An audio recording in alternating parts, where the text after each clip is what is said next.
You wouldn't give away the keys to your house with no way to get inside, and you shouldn't give away the keys to your website either, even if you don't think you're techie. Welcome to the Website Wednesday podcast. I'm your host, Liz Langford-Cobo of Bright Lime Creative. I'm a website template designer and coach focused on teaching farmers, ranchers, and rural entrepreneurs how to build better websites for their small businesses. Every day, you work hard in your small business. Your website should work hard too. In each 15 minutes or less episode, I'll teach you a tip, trick, or element of website design, management, or growth. So whether you're on the tractor, fixing fence, or folding laundry, this episode is designed to help you make your small business website better. Let's get to it, friend. In this episode, I'm going to try and convince you why I think you should build and maintain your own small business website, even if you don't think you're techie. Now, I get that websites can feel very overwhelming, especially if you're not familiar with them or if you have had a frustrating experience with them. The good news, friend, is that website building platforms are getting easier and easier to use. They are moving more and more to a drag and drop style of design and editing, which makes it a lot easier on you, the small business entrepreneur, to design and build your own website. Now, I'm not suggesting that you start from scratch. If you are a graphic designer, if you have website design experience, absolutely go for it, start from scratch. What I'm suggesting for most small business entrepreneurs is that you choose a template that fits your small business well, and then you modify and customize that template so that it fits your small business. You don't want to have a cookie cutter site that looks like everyone else's site. You want to have something that is unique and special and absolutely on brand for your small business. But you don't need to work with a website designer to get that.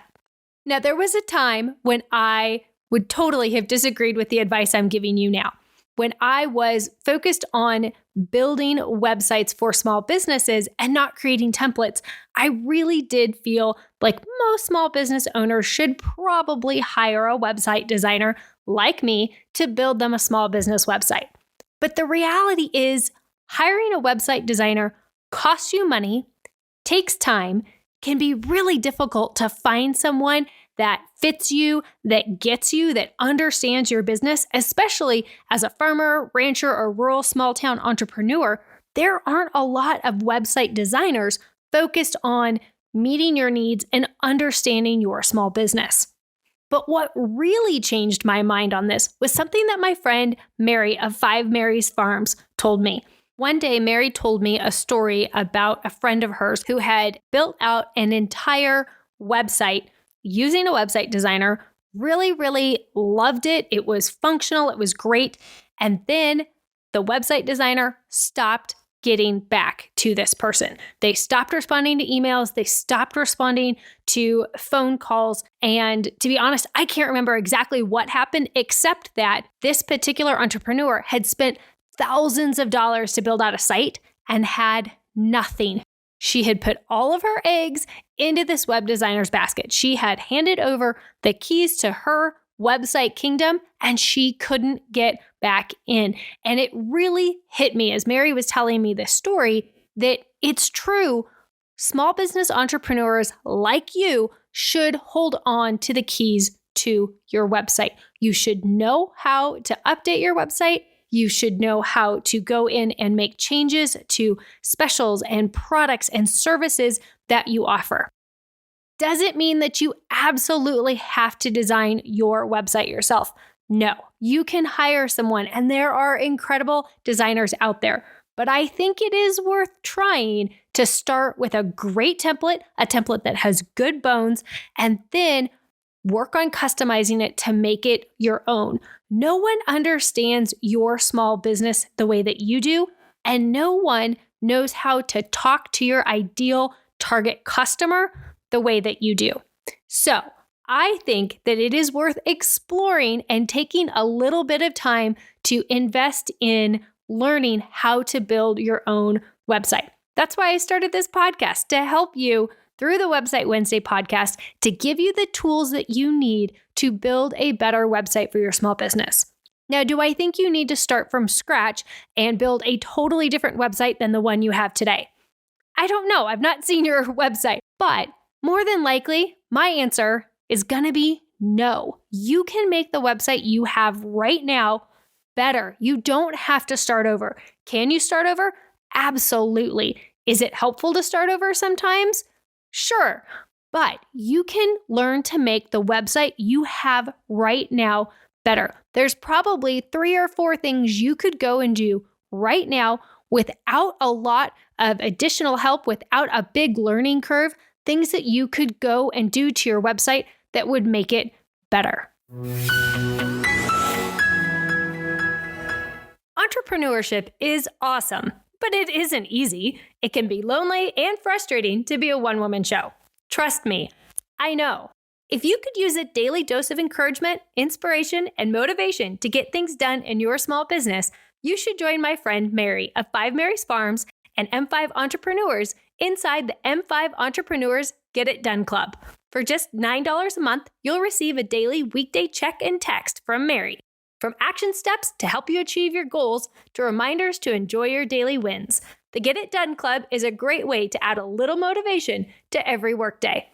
To sign up for the M5 Get It Done Club and to learn more about M5 Entrepreneurs, visit brightline.co/friends and click on the Get It Done Club link.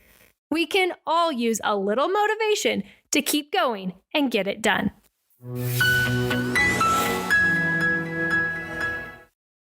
In upcoming episodes, I'm going to walk you through ways that you can make your website better. We're going to talk about things like choosing your domain name, choosing the platform that you build your website on, integrating e-commerce, deciding who your target customer is and how to talk to them. And if you consider yourself to not be a techie person, this could all sound a little bit overwhelming. But I'm here to simplify it, to break it down into smaller pieces for you, and to help you to really gain control over your small business website. You do hard things in your small business every single day. And I like to joke that learning to build your own small business website is not backing up a trailer hard. It's not pulling a calf in a snowstorm. It's not keeping goats in a pen. It's not sorting pears with your dad. It's just not as hard as we often let ourselves believe it is.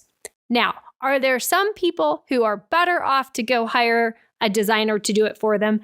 Absolutely. If you're at a point in your small business where it would be advantageous for you to go and do other proactive elements of your business that nobody else can do for you, then I think you should probably consider handing your website off to someone that you know and trust. I wouldn't choose a random person on the internet. I would definitely go with a personal recommendation, someone that you know personally, or someone who has worked with a friend or a colleague that you know personally.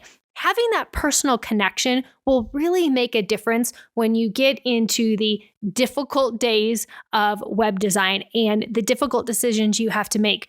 And you want to make sure that no matter who you hire to design or maintain your website for you, if you do decide that handing this off to someone else is the right thing to do, you want to make sure that you always still have the keys to get back in. If your web designer falls off a horse tomorrow and can't talk to you on the phone anymore, you need to be able to know how to access your website.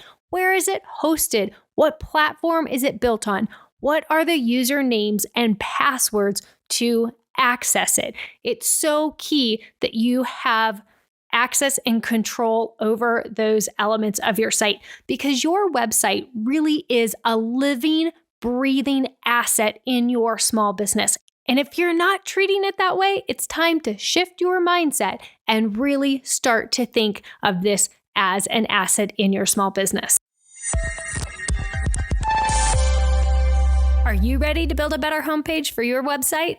Check out my free on-demand webinar, Build a better homepage for your rural small business. In this free 1-hour webinar, I'll teach you ways to create more engaging content for your homepage, how to improve user experience, and how to start converting your website visitors into paying customers. This webinar is video-based, but you can absolutely hit play, put it in the pocket of your overalls, and get back to fixing fence the way my friend Nicole from Wilson Family Farms did. To watch the Build a Better Homepage webinar and find other resources to help you improve your small business website, visit brightline.co/learn.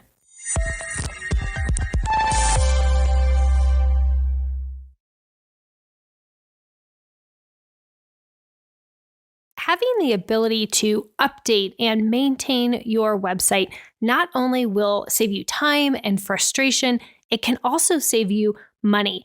Generally, website designers are going to charge you by the hour or by the project to make updates to your site. So taking back that control and actually being the website designer or website maintainer in your small business can save you money, and we can all use our resources in other aspects of our small business. I know that you've got something you can spend that money on. Speaking of money, I think it's really important that you consider that while your website is an asset, it does have expenses that are going to go along with it. That's just how it works. And so you want to make sure that you are really thinking about what you're spending on your website, and are you seeing a return on your investment? Are you on the right platform? Are you using the right e-commerce integration in order to deliver the best experience for your customers and to do the best that you can for your small business? In upcoming episodes, we'll talk through e-commerce and different integrations that you can utilize on your website, and that's all about your web stack. So we'll have an upcoming episode all about website stacks and what they are, what goes into them, and how to find that perfect stack just for you. So maybe I've convinced you that you should be your own website designer, builder, maintainer extraordinaire. And maybe I haven't. No matter what you decide for your small business, you have to choose what works best for you. But whatever you decide, make sure you always have access to your website. That means that you have access to your domain name, your hosting account, the platform that your website lives on, and any integrations like e-commerce that are integrated into your site. You need to have all of that information at your fingertips, friend. That's it for this episode of the Website Wednesday podcast. Remember, your website should work as hard as you do in your small business. For more tools, resources, and to connect directly with me, visit brightline.co and follow me on Instagram at brightlimecreative. I know you can build a better website for your farm, ranch, or rural small town business. All you need is a little help. See you next time, friend.